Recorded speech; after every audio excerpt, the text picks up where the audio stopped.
You're locked on to Hans Olsen and Scotty Chin. That's right. Yeah! On 97.5, the KSL Sports Zone.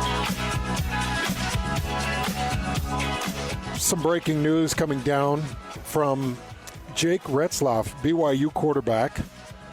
These are the first words of Jake Retzlaff since the entire situation went down with the civil lawsuit that was handed down to Jake Retzlaff. Accusations of rape and other misconduct.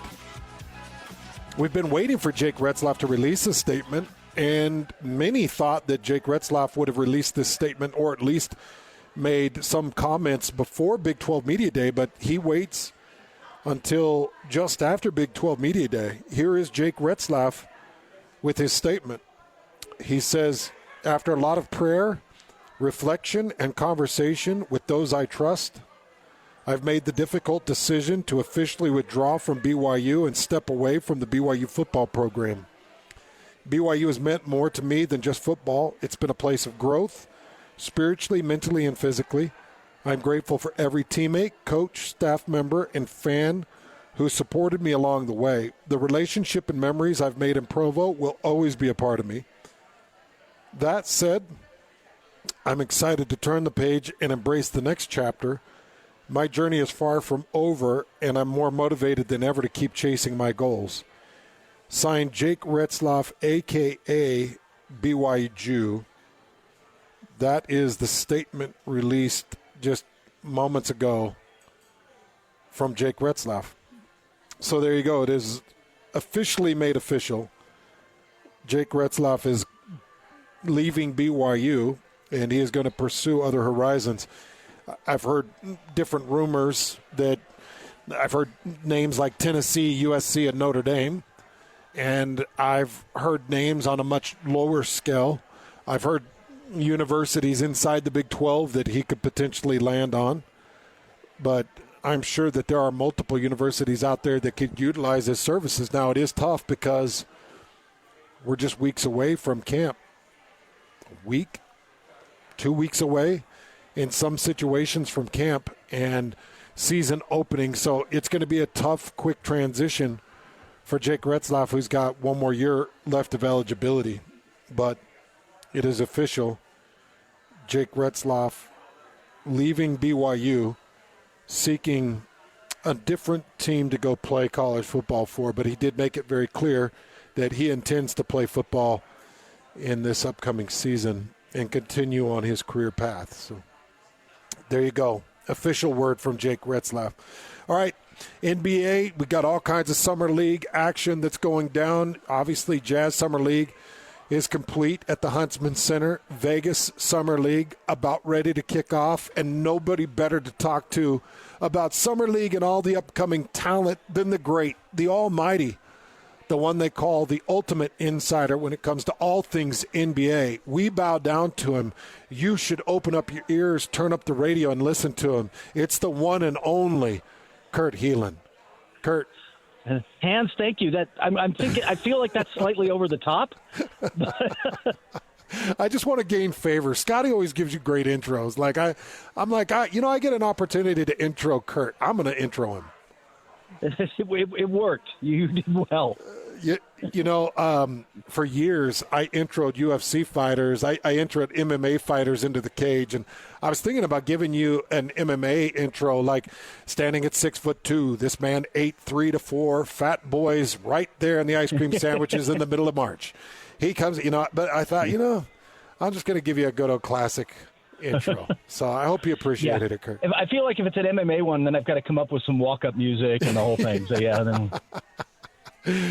Well, Kurt, let's go back to a little bit of Jazz Summer League. Grizzlies, Phillies, and OKC all here in the great state of Utah at the Huntsman Center. And you got to see Ace Bailey a pair of times. He will not be available for tonight's Vegas League game. But no. What did you think of your first 2 games of action from Ace Bailey?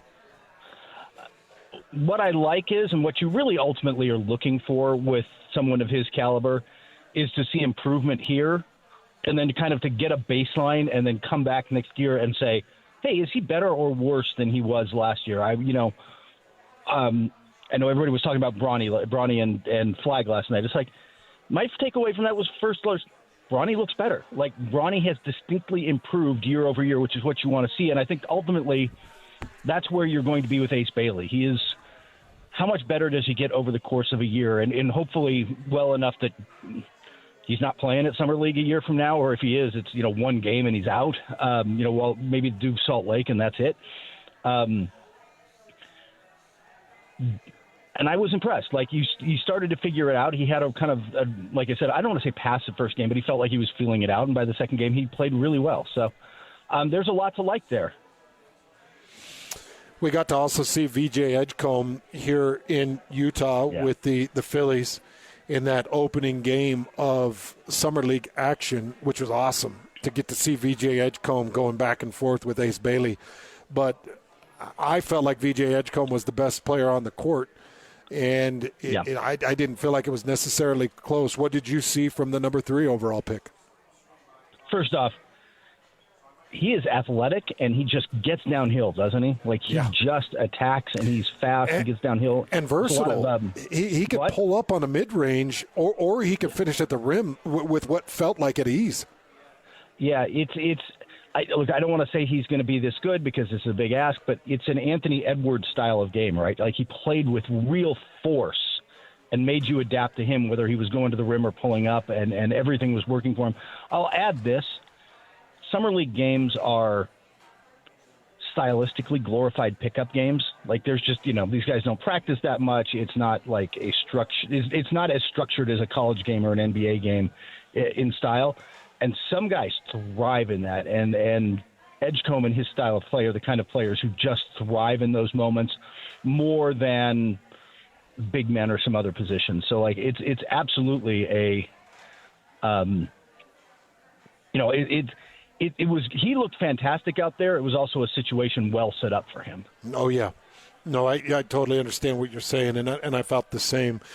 You brought up Cooper Flagg in his game, where he kind of went back and forth with Bronny James, and Bronny James hit him with that crossover, hezzy fallback jumper that kind of splashed and hit only net, and everybody was like, oh my gosh, and Cooper tried to extend and get a hand in his face, and you're right, Bronny did look good, but Cooper had his moments. What did you think about the number 1 overall pick that's supposed to be the next savior of the NBA? I got to say this, the building wanted to explode. The building was so excited and wanted to get going, and there were moments, like you said, Bronny stepped back. There was a little stretch in the second quarter with some blocks and buckets by Flag. We were like, here we go. He's going to wake this building up. They really wanted to go, but he had a rough night creating a little space and shooting, and it was at 5 of 21, I think, at the end of the night, and admitted afterwards, like, he was not happy with himself. And again, this is what does he look like next game? How does he take a step forward? Because that was always the question. His motor isn't there. His defense is going to be there. He's going to get points in transition. But is he going to be able to kind of create shots and knock down shots at the NBA level? And that's probably going to be a process. It's not going to be instantaneous. He's not going to walk in the door and do it. So, but I got to say that all the other stuff looked really good. And I also liked, and you're fearless if you out and shoot 21 shots in a Summer League game. And Edgecombe had, 27 in that game or whatever it was. Like, man, that's why you're there. We're not. I don't want to say you're not about winning, because they'll all tell you they're about winning the game, and they are trying to. But nobody cares. Yeah. Like, we're not going to remember who won this game 6 months from now. So, like, what matters is he taking steps forward. And I love that both of them were just willing to go at it and get it done. And the other thing that stood out is, and Coach talked about it after the game, Flag's got some conditioning work to do. And part of that's just he got drafted, and then he kind of did the tour, and they had 3 practices. But he was bringing the ball up. They were pressuring him. They were trapping him, and he just wasn't physically, he got exhausted. He was absolutely gassed at points. Yeah, you could see it. But you're right. You mentioned it with Bronny and just the development and growth. And we're going to see it from all these guys, and kind of excited to watch Cooper Flagg continue to grow. I wanted to ask you a little bit about, we finally got to see the Yegor Damon debut, and then Yegor comes out and says it's not Damon, it's actually Doman. And everybody here in the state of Utah is like, okay, well, that's fun. We've been mispronouncing that name for the better part of a year. But Yegor Duman, as the number 8 overall pick, gets his debut with the Nets. What do you think about Yegor? He is not afraid to shoot the rock, and he can from three. He again, another guy who played kind of fearlessly at points. But it was an interesting game for them as they were trying to figure. I mean, there's so many young. They had four of their first-round draft picks playing in that game for the Nets, and there were moments that showed they were a little bit disorganized. I'm curious, again, how he takes a step forward in this. It was actually the French kid, Traore, who looked probably the best of the group. But, everything in Summer League should come with some caveats, and, European players who played professionally and then come into Summer League, it's like all these other guys played against college kids, and Traore's been playing against men for a couple of years, in Europe. It's just you come in a little more ready and a little bit the game is just a little slower for you just because of your background. So he had a really good day. I'm really curious to see.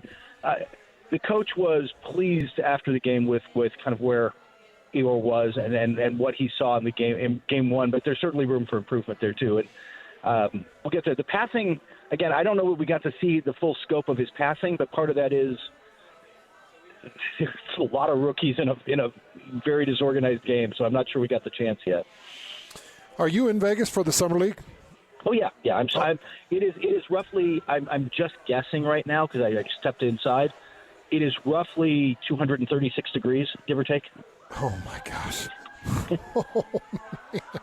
It's just a scorcher, isn't it? Yeah.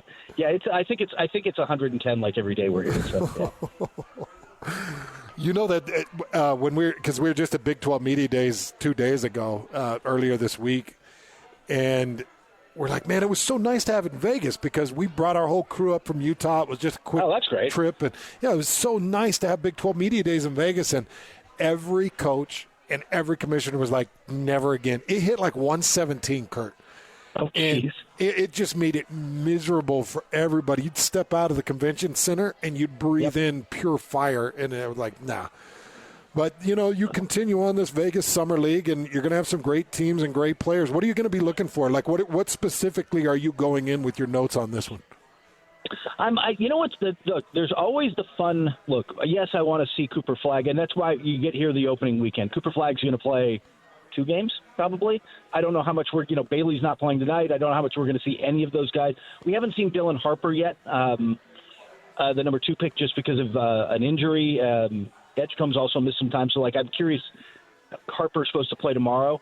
So you're there to see the star. You are here to see that. But it's also, look, man, everybody came to see it's these guys. Everybody came to see Cooper and Bronny last night. Everybody left going, Ryan Nembhard, is that Pacers guy's brother? He was really – Ryan Nembhard at 5 – they list him as 5'11", and I'm going to tell you, Hans, that looks generous standing next to him. But he scored, was it 21 or 23, and was knocking down shots and making plays.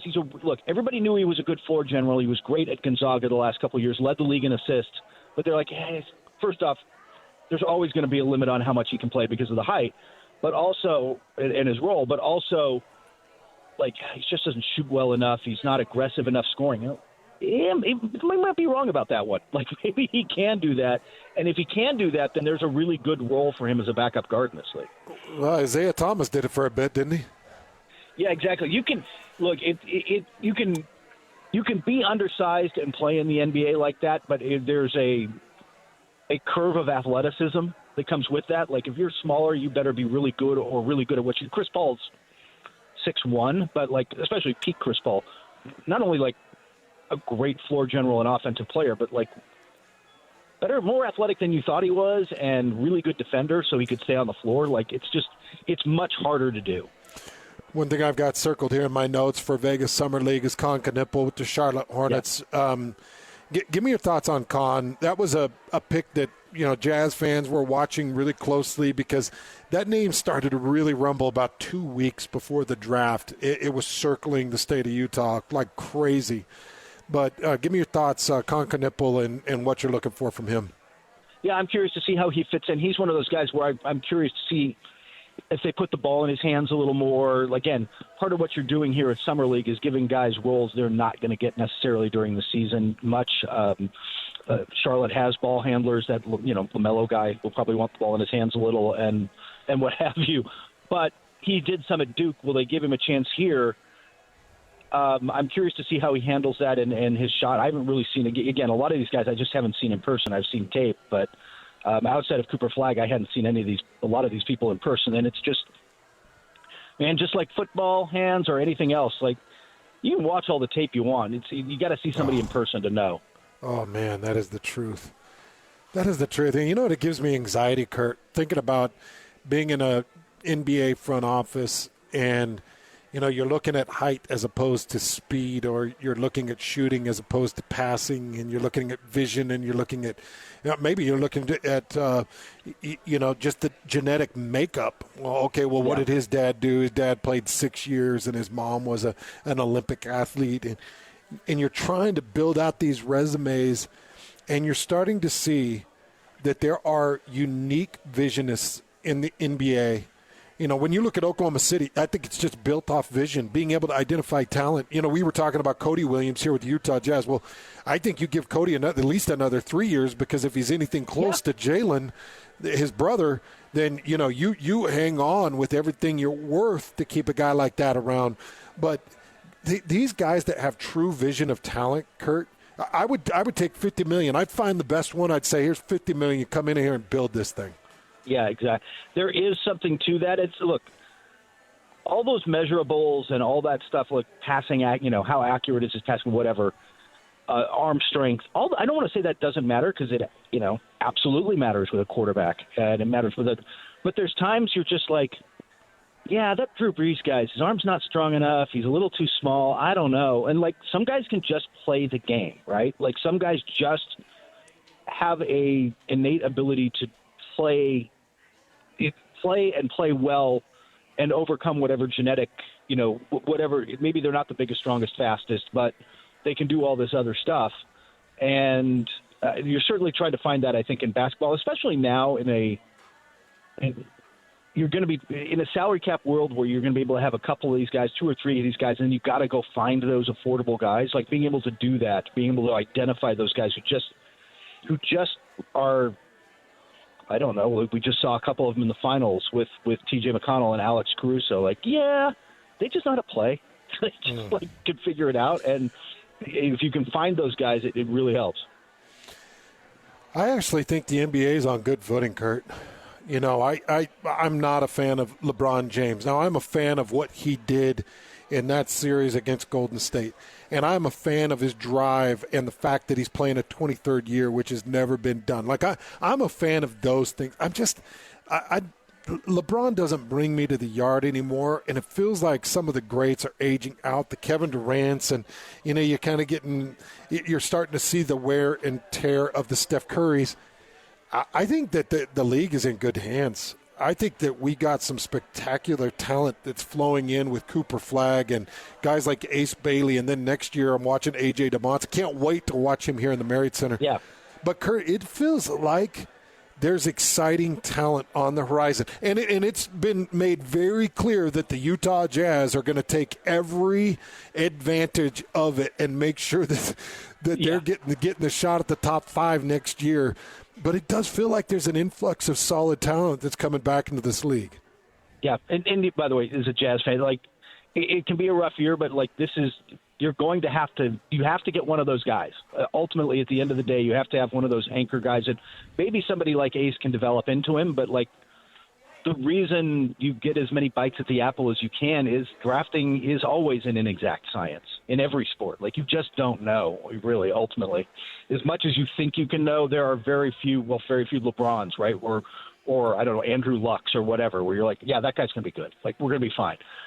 Those are the exceptions, not the rule. But I'm with you, and I think that that's something, frankly, I can tell you, NBC, we have, I'm here doing the writing and working and stuff I do every year, but there is a chunk of our broadcast crew here this year, meeting with teams, meeting with the league, starting to talk about how do we start telling those stories? Because I think we all see the transition, like you said, from the Curry, LeBron, Durant era into what's next, and Wembanyama and Shea Gilgeous is proving to be part of that, and all these other guys. How do we start telling those stories? How do we get that excitement building about them? And I think that's the storytelling the league, I'm not sure, was as on top of as it needed to be, but hopefully will be going forward. Well, enjoy Summer League. Get that 50 FPF, that SPF, that heavy duty cream, and just keep yourself caked, looking like John Candy off a Summer Rental. Like, just as much as you can cake on. I just want you to be safe, Kurt. I've got when I have to go outside for a few minutes, I have like a CDC contamination suit, and I just put that on, and then just keep myself fully covered. Appreciate all you do, Kurt. Nobody better. Thank you. Take care, Ads. There you go. The great Kurt Helin.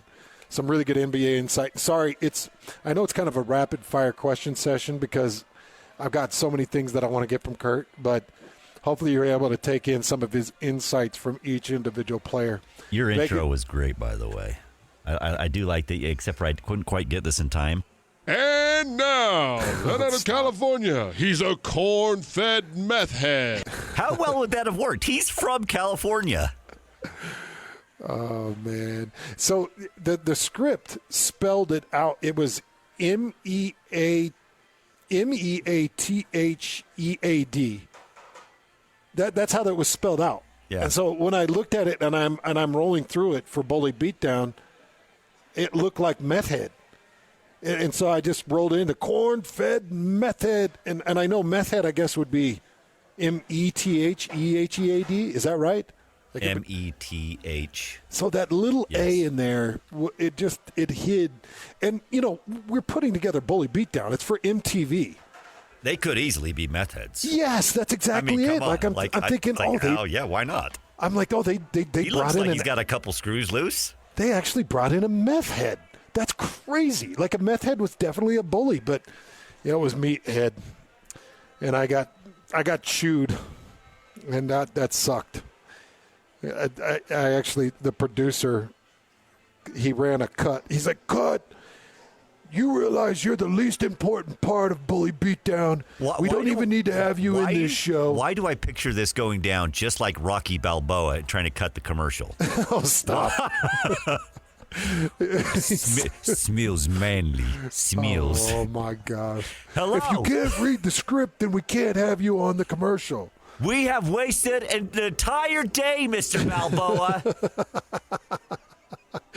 They're chasing me out of this stinking. Oh, that was fun. Big thanks to Kurt Helin. We're going to get into this Jake Retzlaff release. In fact, let's take a quick one. We'll come back and we'll talk about Jake Retzlaff has released a statement in regards to his future with BYU. We'll talk about that. We're live at Muya's. This is a classic burger joint. And if you haven't tried Muya's, this is the perfect time to do it. So through the weekend, we're going to run this buy one, get one free. Mention Hanson Scotty or mention the Zone or KSL, and you're going to get a buy one, get one free. So you could come in and you could order the mushroom Swiss burger, and you could get the patty melt for free. The patty melt is 2 pieces of Texas toast, a couple of fresh fried 100% pure beef patties, a couple of big slices, thick slices of cheese, some great fresh chopped onion, and their amazing spread. And then you could get the Double Diablo for free. That Double Diablo's got some of those fried jalapenos and a nice thick slice of that amazing cheddar jack, which is just incredible. Or you could just get their loaded fries.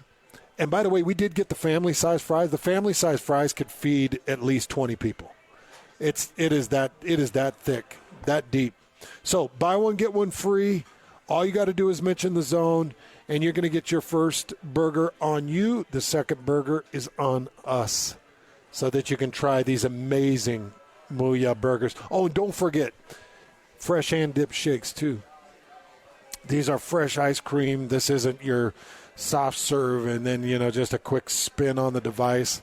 This is real ice cream, and it's real fries. Idaho potato fries, too. Specified right there on the big billboard. So you're getting those Idaho potato fries, perfectly fried to golden brown. Man, these loaded fries. That queso. Hey, turn your mic on really quick. Brant just polished off the loaded fries. Yeah, and I'm full now. How good is the queso? Have you been really filming him? You should be filming him. I don't know. Brant's been eating since noon, so. It took about 3 hours for me to eat the whole thing, but I got it down. That's the biggest loaded fry I've ever seen. Yeah, and it was good. Was that the family size? I think it was. That family, it had to be. It was huge. You know that family size is $6.99. That's $6.99, and then it's $2 just to add the load. So all the bacon, the queso, the jalapenos. But you like that queso? I did. The queso with the jalapenos and the golden crisp fries just went very well together. Come in, get yourself a big old family-sized fry, grab a burger. It's a Friday, man. You got nothing to do. I don't know how you got fired on your day off, but we're going to get you fed, Smokey. You don't even know what movie that is, do you, Brian? I do not. Oh, Lloyd. Look at what we've built. Yeah, look at this young generation. You go sit down this weekend and watch Friday. Oh, Friday? Yeah. I have seen it. It's just been a minute. Oh, okay. Well, that's our guy, Smokey. Come in and get yourself these amazing fries. Get a burger. And just enjoy the weekend and do it the right way with Muya's. Classic burgers, incredible fries, and great shakes. More Hans and Scotty coming up, talking about this Jake Retzlaff news next. The latest on the Jazz, Utes, Cougars, and Aggies? Yeah. We've got you covered. This is Hans Olsen and Scotty G on 97.5, the Sports Zone.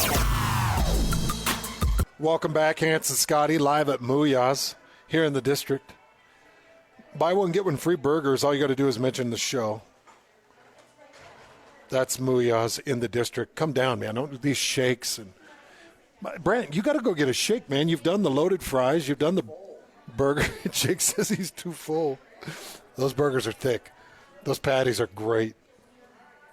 Oh, my gosh. This place is so incredible. It's such a beautiful day. Why don't you reward yourself? You've made it to the end of a long work week. How good does a juicy burger sound to you?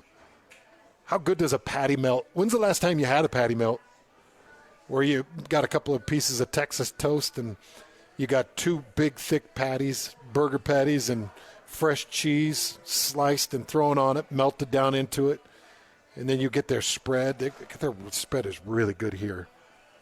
Dip it down. I actually like to take a patty melt, and I get the spread. I get it fully loaded with all the cheese and onion and everything. Oh, by the way, the pickles looked really good on the patty melt. And then I like to get it cut in half, and I dip every bite either in fry sauce or ketchup. I don't know why. It just might be the fat kid in me, but I like to do that. And you know what? I'll be honest. I like to do it in the fry sauce. I tried to make it sound a little bit more healthy by mentioning ketchup, but I dip every single bite of my patty melt in fry sauce. Even though it's already perfect, it's a perfect layer of their spread, I still like to dip it in the fry sauce. Breaking news that came down, Jake Retzlaff released a statement on social media. He said, after a lot of prayer, reflection, and conversation with those I trust, I've made the difficult decision to officially withdraw from BYU and step away from the BYU football program. So, BYU fans, college football fans, it is officially official. Jake Retzlaff is out as a BYU Cougar. And it is a wild thing to think of. This train was on the track going crazy. You had your incredible linebackers returning. You had BYU spending money, bringing in two great defensive tackles. One that was mentioned in the 60 and 60 watch list today. One that was the end-all, be-all at Big 12 Media Days with Keanu Tanavasa. You had BYU spending. You were able to retain your wide receivers. You've got your freshman running back that blew up a couple of years ago who's returning healthy in LJ Martin. And it just felt like the hype train was rolling on, and then it just came to a screeching halt as it was announced that Jake Retzlaff is now officially leaving BYU. But you've got people that give you hope. If you'd missed the Will Snowden interview to start the show, Will is hell-bent on believing that McKay Hillstead is going to carry this thing, keep it right on the tracks, and they are going to exceed expectations, and people will know the name McKay Hillstead by the time this season is complete. So, look, if Will's saying it, then I believe a large part of it. Will has never steered me wrong. I don't think he's ever steered BYU fans wrong. But we're also going to see this quarterback competition go down at fall camp. I'm excited to see how it goes. Breaking news, BYU quarterback Jake Retzlaff officially no longer a BYU Cougar. All right, we'll take a quick break. We'll come back. We'll wrap things up live here at Muyaz in the district. Please come down. Take advantage of it. Buy one, get one free. You got great burgers. You got family-style fries, family-style loaded fries. Will was talking about these cream pop drinks. You got the Dreamsicle or the Raspboom or the strawberry coconut cream pops where they add cream and some of the strawberry or blueberry flavorings, and then they add a little bit of cream so it makes it like a thick creamsicle. So good. Or you can just get those loaded fries. You know, they do have some, should I even mention the lifestyle burgers? They've got the vegan. They've got the keto burger, which is a lettuce wrap. And then you've got those burger patties in the keto burger. So they've got the paleo burger, which is really good. So they do. Feels like the new Hans should mention those. Well, I'm going to mention it. I don't know how I feel about it, but I am going to mention it. If you want to go healthy, you can opt into the turkey for your proteins. But you know what, man? It's a Friday. Go with that amazing burger that's pressed down, crisp on the edges, 100% pure beef, juicy with the cheese melted through it. Go with the burger. It's a Friday. Let's take care of you. That's Muyaz here in the district. You can still get the buy one, get one free through the weekend, but then the 20% off, that's going to last. Just mention Hans and Scotty. They'll give you 20% off your order. Muyaz here at the district. Come back and wrap this up next.